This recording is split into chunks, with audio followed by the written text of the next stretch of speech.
The goal of our research is to eliminate or reduce the amount of peat moss used in commercial potting soils. Peat moss is a non-renewable natural resource found in peat bogs, but is a major component in most commercial potting blends. And the goal with these plants was to test whether dog fur in different circumstances could replace peat moss.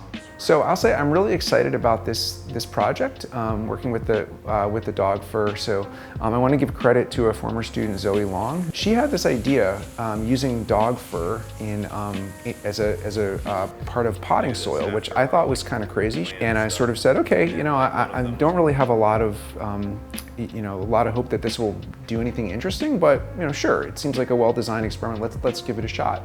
And we were shocked to find that the plants did really well. They seemed to really like the dog fur.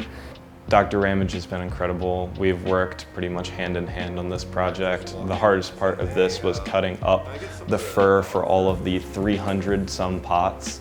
He and I were in here side by side, cutting that up the whole way.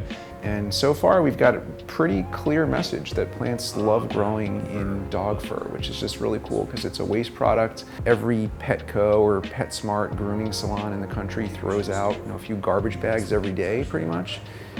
That can be worked into potting soil and maybe providing results that are not only as good but even better. That's fantastic.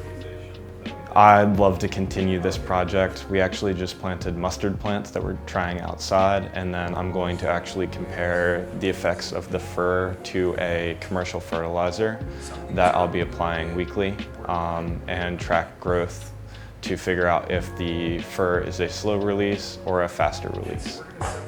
Undergraduate research was actually a massive thing. From the moment that I got here, I knew I wanted to try to do surf and work with a professor. And I just love being at Randolph-Macon. It's been a great experience, and I've gotten a lot of opportunities I wouldn't have gotten elsewhere.